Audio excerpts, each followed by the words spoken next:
guys, welcome back to another video. This is Rhysand, my betta fish. I got him in August 2019 and he lived in a bowl for a week before I got him a 2.5 gallon tank with a small filter. I love him very much, he's amazing in every way. A few weeks ago, his little tank began to leak and it was time for an upgrade anyway. He was in his bowl again for about a week before I had a chance to be able to go out and buy him a tank. In that week, I had done some research. I wanted a 10-gallon tank because that was pretty good, manageable size and fit a table that my parents had just given me. I also wanted to fill the tank with a mixture of live plants and soft-leafed fake plants because I really wanted to go all out on this. If I was going to do this upgrade for him, I was going to go all out.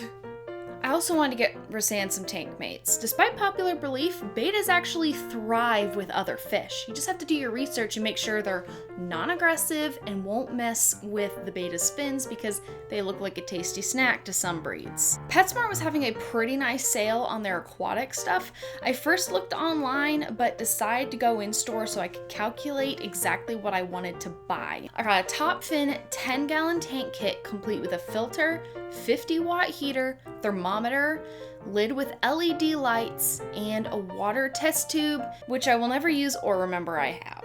I grabbed a 15-pound bag of substrate, 2 5-pound bags of gravel, one black and one blue, a soft-leafed fake plant for a little more color, a large centerpiece ornament, and a smaller one for a different texture to balance out the aquarium.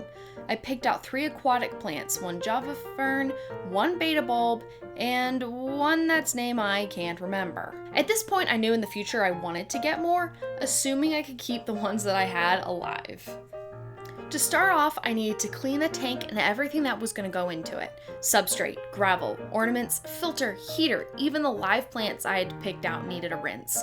A few layers of substrate, then a mixture of gravel and substrate, then a mixture of the 2 gravels. It came out to about 20 pounds in the tank, average since it's recommended to put 1.5 to 2 pounds of gravel per gallon of water.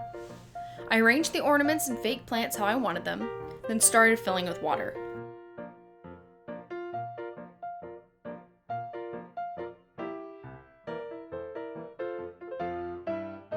Once it was filled, I ran the filter and put conditioner in to neutralize any chlorine and anything else found in tap water that is not good for fish.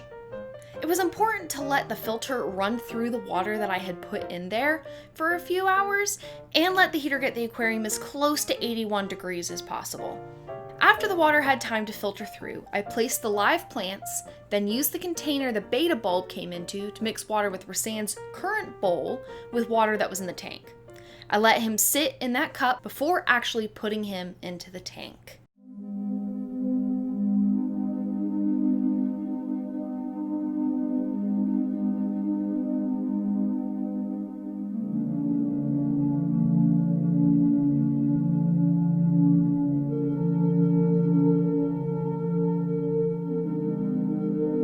Everything was perfect. He swam around, checked all the nooks and crannies, really taking the space he had now.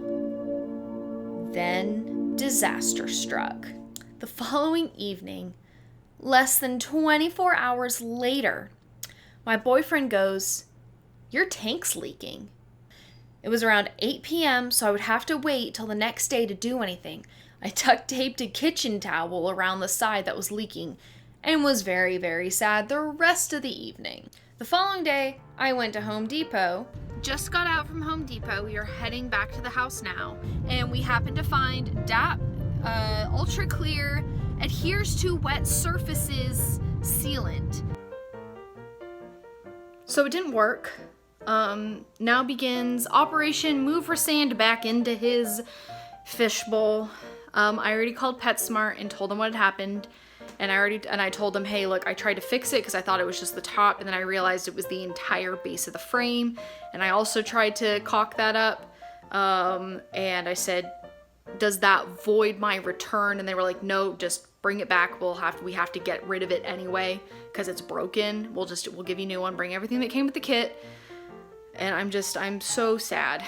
And I feel really bad for Rhysand because the poor guy is stressed the fuck out. Time to empty the gravel. not excited at all. I was pretty apprehensive, to say the least. Apprehensive that this new tank was gonna leak as well. I did a quick Google search and found information on how to do a leak test. Filling the tank with 2 inches of water or so every 15 minutes until the tank was full, and then letting it sit for 24 hours. I did it for 48 hours just to be sure. Then I had to do everything over again. I ended up keeping the arrangement about the same, and a week after rebuilding it and letting Rhysand acclimate and get used to his new home for the second time, I bought him some friends and one more plant. For the fish, I ended up purchasing 3 black mollies, 7 neon tetras, and a pleco.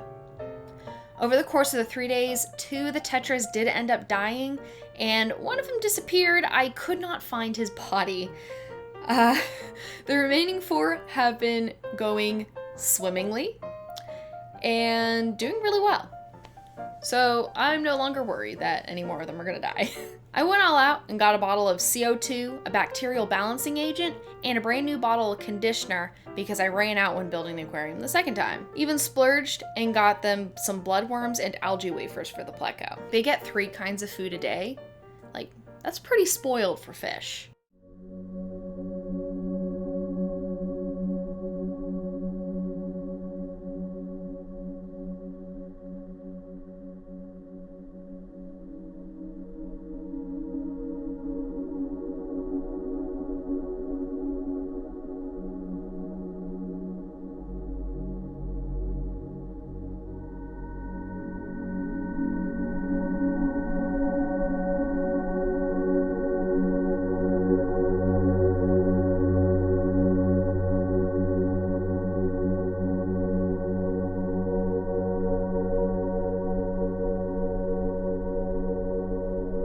That's it for this video. If you want to see an informative video on the different species that are in the aquarium, make sure to drop a like and a comment and subscribe so you don't miss that, and give the bell a jingle so you can get a notification of when I upload. I'll see you guys next week. Stay safe. Bye.